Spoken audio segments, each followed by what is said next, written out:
fake thug, no love, you get the slug. CB4 gusto, there ain't an army that can strike back.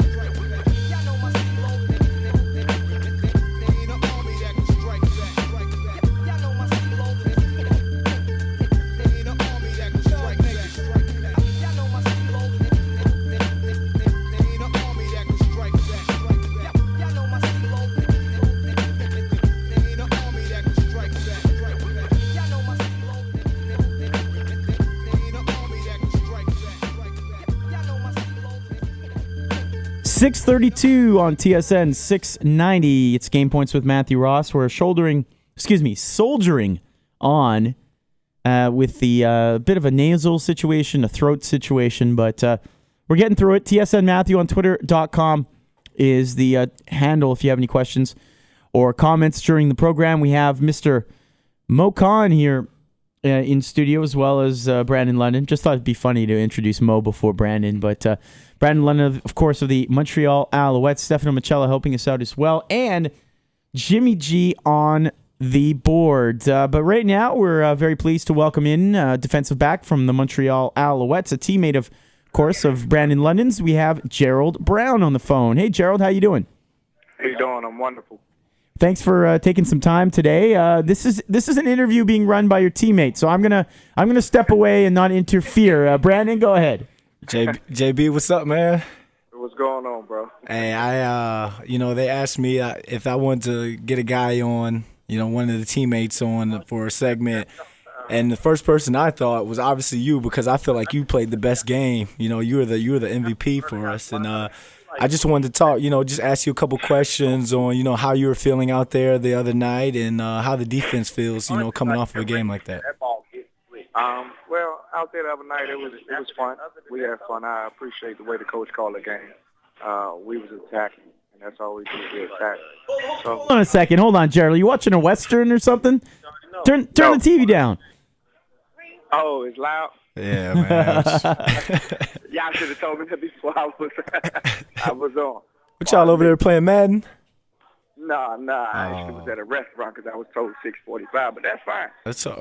That's actually Brandon's fault. You can bother him later about that. She always got to be ready.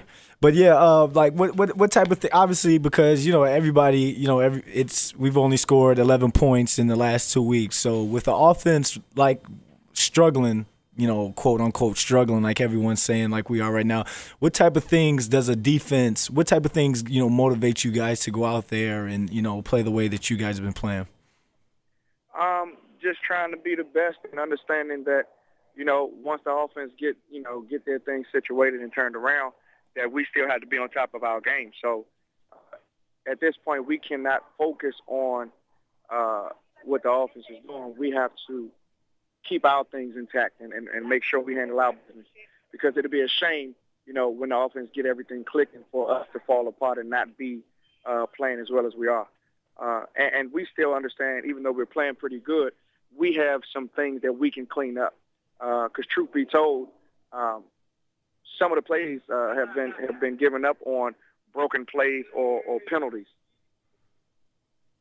So we just understand we can clean up some more stuff and get better. And this year, we obviously have new defensive coordinator, Noah Thorpe. This is, your third D coordinator in 3 years. What type of things is Coach Thorpe, what type of things has he brought, to the table in terms of his schemes and, his strategy? I think he's the right coach for our personnel. We have veterans back there, so he let us play, and we attack. He uses the personnel accordingly. And always attacking is the way to go, especially in this type of league.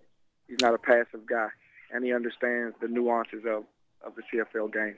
So I think that was great addition for him to come. He differs from the other coordinators we had in several ways, but the most important thing is we attack and the mentality. So that's the difference with him. Now, a lot of people, every player in the CFL kind of has a story. I myself came from the NFL, and there's other guys who played all over. You yourself, your professional career has had some ups and downs, and you've been, to different leagues and stuff like that. Can you kind of give the people out there, can you kind of give them a brief background of what your professional career has been like? Yeah, well, I played, coming out, I played arena football for 6 years, 7 years, 6 years. In between there, I won Defensive Player of the Year of the Arena Football League in, I believe, 2006-07, and went to the Kansas City Chiefs, where I was then released to go back to the Arena League. And during some pretty good times, the Arena League had folded. So that put me out of work for about approximately a year. And I ran into a couple of guys who play in the CFL, Corey Banks and Milton Stiegel, because we work out at the same gym. And they told me that I should look into coming to Canada. And at first, it wasn't a chance that I was coming to Canada. But they said, just look into it. And Montreal had my rights. And I've been here ever since. Probably one of the best things that's happened for, my career under those circumstances. Jerald, just to follow up on that, so you were obviously out of football for a year. That must have been a tough situation for you. You knew that the CFL existed. You knew that there were players that had gone on to play in the NFL back and forth. What was it about the CFL that you really didn't want to try it? Well, it was just Canada. I didn't really know too much about Canada. When you're down south, sure, you don't really know what to expect in Canada. And I really didn't know about the CFL game until I was educated. And I think that's what happens a lot of times when players come from down south. They don't know what to expect. So for one, if they're coming from a bigger league or one of the leagues, they downplay it because it's the CFL. However, I was educated on it. So me not wanting to come was more so basically because I didn't understand what it was. Sure. And how did you find out that the Alouettes had your rights? That must have been interesting, right? You're down south. You never, you had nothing to do with Canada or the CFL. You're like, all right, let's give it a shot. What? Somebody owns my rights. I mean, that must have been kind of funny. It was. Actually, Milton Stiegel had told me, he helped me out. He said, well, look, I can do a couple things for you and see who has your rights. And he put me in touch with a guy and who was helping me out, pro bono. And that's how that all started. And he was like, dude, Montreal has your rights. He was like, if Montreal has your rights, you need to go.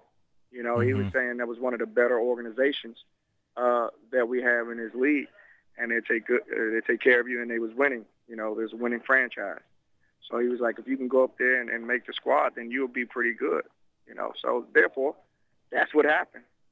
And just to add on to what he was saying about how he had no clue about the CFL, no clue about Canada. Like, that's kind of like the same thing for me when I think Jim Pop had called me when I got released by the Miami Dolphins, and we had a good conversation on the phone. But when I hung up the phone, I was like, man, I'm not going to Canada, because we honestly have no clue about what's up here, not only the game, the cities, what to expect.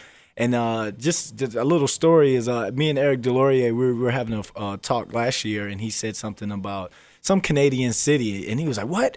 You don't know where this is, or you don't know what this Canadian city represents? And I'm like, dude, when we're in high school or we're in grade school, we see a map of America and all of Canada is gray. Like, we don't need any provinces, anything. No Halifax, no Moncton, no Montreal. Like, we don't see pretty much any of that. So we just didn't know. But when you come up here and you see a game and you meet the guys and all that, you're like, wow, I could really play up here. I could really make a living up here. And then you get in the locker room, against a real group of guys, especially the locker room that we have. Because my first 1 or 2 days, JB, I was over there hanging out with UNSJ after a week, and then because they had showed me where they lived, but then I never got their phone number, so I started showing up unannounced. And then when I came over one time, JB was like, "Hey man, you need to get my phone number to let me know when you're coming. Don't just pop up unannounced." But no pop-ups, B. No pop-ups, B. Hey, But thanks, man. Thanks for being. I got one question for Jerald Brown. Here we go. Oh, Mo Khan, all right. Jerald Brown, I was at the game on Friday, and I looked to the scoreboard, and I happened to see a commercial with you involved. Now, obviously, it's with Villarreal, with the promotion that they have, taking the train from Montreal to Toronto. So can I get a hookup now through you to get that promotion, please? I'm not sure if I have that type of manpower to get people hookups. But I'm sure if you call and mention the Montreal Alouettes, they'll possibly do something to take care of you. And now, how many takes did it take for you to do that promo? Oh, it was one. Just one. Take. Wow. Yeah. That's quite impressive. You, my friend, look like a professional, and we need to get you on an episode of Jersey Off Suit On because, Absolutely. that's been something I've been wanting to do, for a long time. He's one of the best dressed players on the team. Yes, I do agree. Has his own style. Just got married over the off season and stuff. Man, you're doing great things on and off the field, man. And I'm proud to have you as a teammate, bro. I appreciate it. Likewise, bro.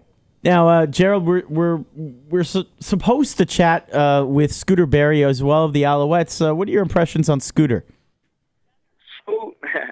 He's a good guy. He's a real good guy, hard worker. He's a very good ball player. I'm glad he's on our team. He's a funny guy. He's cool. He's an ideal teammate.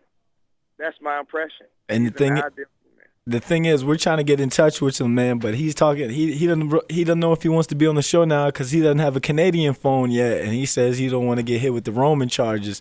I'm telling these guys, this is something that us American players, we got to deal with that too. We got to have, phones for the Canadian calls and American calls. Yeah. It could get rough up here for us. And yeah. All right. You can't just have a number for people to call because that charges them at home. Yeah, well, exactly. Jerald, best of luck for the following week here in the CFL, and thanks so much for chatting with us. Appreciate it. No problem. Thanks for having me. All right, there you go. That's Jerald Brown. Now, Brandon, we heard him on the phone. It was kind of funny at the beginning, right? It sounded like there was gunfire going off. I mean, what kind of restaurant was that, do you think? I don't know. Let's see. With those guys, Sunday, does Buns have TV? Buns Burger? I'm not too sure. Buns. A lot of guys like going to Buns. So. I just want to know if I'm going to get a hookup on my train ticket now.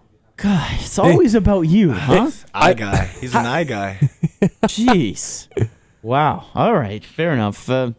Don't ask Mo Khan to do you a favor unless there's something in it for him. That's all I got to say. You have to see the commercial, though. I thought it was well done. It was a good commercial. And then they had one with John Bowman as well. And I think a whole bunch of Alouettes. But the one with JB, though, obviously he wears number 39, hence the $39 promotion. Yeah. And he falls asleep, I believe, on the pillow right after he makes the promo of like, hey, come to Villarreal, da-da-da, away we go. All right. That's the worst explanation, by the way, of a commercial I've ever heard. Da-da-da. That's good detail on radio, Mo. Well, the Alouettes are starting to, they want to do more promos like that. So I guess interactive, video, reaching out to Villarreal, and it's a good trip when we take the train to Toronto and stuff like that. So that's nice to have that. But I looked up, I was, hey, why don't you have, the coach and athlete do a little section? I had some ideas. I got a couple ideas. So Villarreal, tweet me. We can talk. All right, I'll give you an email address later for someone. All right. It is Game Points here on TSN 690. We're here till 8:00 tonight. ESPN Sunday Night Baseball. I was almost going to say football there for a second. ESPN Sunday Night Baseball coming up at 8:00. Up next, though, some more CFL talk. Top of the hour, though, we will talk some hockey.